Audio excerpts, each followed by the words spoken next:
बात करेंगे महासमुंद से बड़ी खबर की, जहां पर बीजेपी युवा मोर्चा ने प्रदर्शन किया है। जिले भर में युवा मोर्चा प्रदर्शन कर रहा है। चारों विधानसभा क्षेत्रों में घेरा है विधायक का निवास। विफलता, बेरोजगारों और शराबबंदी को लेकर ये प्रदर्शन किया जा रहा है। राज्य सरकार के खिलाफ जमकर नारेबाजी भी की गई है। तो ये बड़ी खबर आपको बता दें, विपक्ष का प्रदर्शन है। राज्य सरकार के खिलाफ जमकर नारेबाजी की गई है। बड़ी और अहम जानकारी आपको बता रही हैं, महासमुंद से बीजेपी युवा मोर्चा ने प्रदर्शन किया है। ये भाजयुमों का प्रदर्शन है। तस्वीरें आप देखिए, जिले भर में युवा मोर्चा प्रदर्शन कर रहा है। महासमुंद की तस्वीरें हम आपको दिखा रहे हैं। चारों विधानसभा क्षेत्रों में विधायक निवास का घेराव किया है भाजयुमों के कार्यकर्ताओं ने। विफलता, बेरोजगारी, शराबबंदी को लेकर यह प्रदर्शन किया गया है।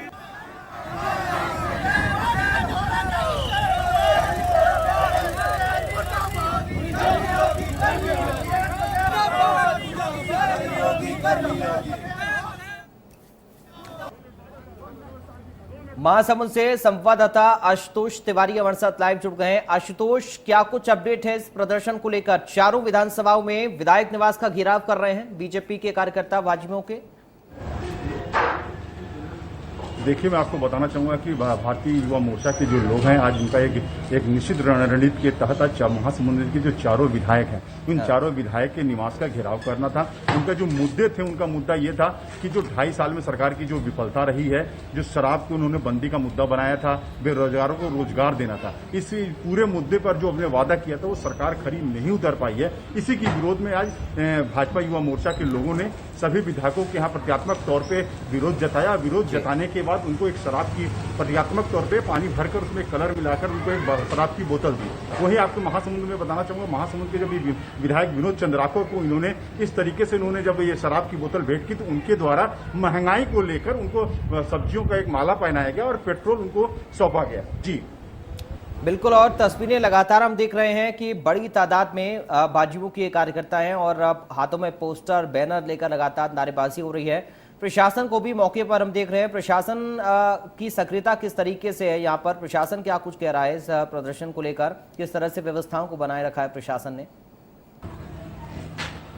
देखिए, अगर प्रशासन की अगर हम बात करें तो जब से ही सूचना पुलिस विभाग को मिली थी, पुलिस विभाग ने चारों विधायकों के निवास पर फोर्स तैनात कर दी थी और उनके निवास के चंद यानी 100 मीटर के आगे ही पहले बैरिकेडिंग करके उनको रोक दिया था। और उनसे वो, क्योंकि अभी कोविड काल का भी समय चल रहा है, इसलिए उनका ये निवेदन उनसे पुलिस प्रशासन का भाजपा युवा मोर्चा से कहना था कि आप उनको 4 या 5 लोग जाएं, तब उनसे मुलाकात किया जा सकता है। तो इस बात को लेने के बाद उसके बाद जब विधायक ने कहा कि नहीं, वो खुद उन्होंने अपने निवास से निकल कर आए, इनसे मुलाकात की, उसके बाद बात उचित होने के बाद जो भारतीय युवा मोर्चा के लोग थे फिर वापस वो चले गए। जी शुक्रिया आपका तमाम जानकारी और बातचीत के लिए। आप मेरे साथ आशुतोष लगातार बने रहिए, आपके पास मैं लौटूंगा। एक और बड़ी जानकारी महासमुंद से सामने आ रही है, जहां पर महंगाई को लेकर कांग्रेस ने प्रदर्शन किया है। शहर में घूम घूम कर कांग्रेस प्रदर्शन कर रही है। महंगाई को लेकर विरोध जताया। केंद्र सरकार के खिलाफ नारेबाजी लगातार कांग्रेस पार्टी की नेता हैं, कार्यकर्ता हैं, वो कर रहे हैं। तो एक तरफ बीजेपी का प्रदर्शन राज्य सरकार के खिलाफ है, तो वहीं दूसरी तरफ कांग्रेस पार्टी के कार्यकर्ता भी केंद्र सरकार के खिलाफ नारेबाजी लगातार कर रही हैं, महंगाई के खिलाफ हल्ला बोल रहे हैं। और साथ आशुतोष लगातार बने हुए संवाददाता। आशुतोष, एक तरफ कांग्रेस पार्टी, एक तरफ बीजेपी, दोनों का प्रदर्शन चल रहा है। क्या कुछ तस्वीरें प्रदेश की इस वक्त देखने को मिल रही हैं? देखिए, मैं आपको बताना चाहूंगा, जैसे ही सरकार के 2.5 साल पूरे हो गए, अगर ये कहा जाए तो आने वाले 2.5 साल के बाद फिर छत्तीसगढ़ में चुनाव होने हैं। तो ये पूरी तरीके से अगर ये माना जाए तो ये चुनाव की जो रणनीति है, जो चुनाव की तैयारियां हैं, उसमें छत्तीसगढ़ की दोनों राजनीतिक पार्टियां, चाहे कांग्रेस हो चाहे बीजेपी, दोनों जुड़ गई हैं। एक तरफ कांग्रेस जो है महंगाई को लेकर विरोध प्रदर्शन कर रही है, तो वहीं पर भारतीय युवा मोर्चा इनकी नाकामियों को लेकर कर रही है। इसी तारतम्य में आज जो कांग्रेस की जो रणनीति, कांग्रेस ने आज महंगाई को मुद्दा बनाते हुए आज विधायक विनोद चंद्राकर के नेतृत्व में आज उन्होंने शहर का भ्रमण किया। साथ में उन्होंने एक गाड़ी पे लिखा था महंगाई को उन्होंने अपना टारगेट किया और कहा कि जो केंद्र की सरकार है, उनकी केंद्र सरकार के कार्यकाल में महंगाई, पेट्रोल की कीमत तकरीबन 100 रुपये पहुंच चुकी है। अगर खाद्य पदार्थों की अगर बात किया जाए तो तेल की कीमत तकरीबन 200 रुपये लीटर हो चुकी है। तो दाल की कीमत अगर बात किया जाए तो 120 रुपये के आसपास हो चुकी है। इन सारे मुद्दों को मुद्दा बनाते हुए उनको कहना है कि गरीबों से जो ये महंगाई की वजह से जो गरीब हैं वो कहीं न कहीं इससे प्रभावित हो रहे हैं और मध्यम वर्गीय लोग प्रभावित हो रहे हैं, जिसके कारण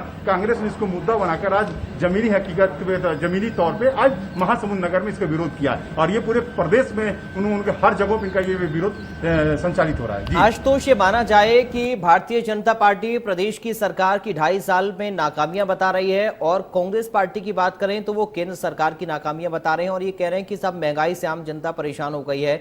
लेकिन कुल मिलाकर ये चुनावी बिसात बिछाने की कोशिश है और जो चुनाव 2.5 साल बाद होना है उसकी तैयारी अभी से दोनों ही पार्टियां कर रही हैं।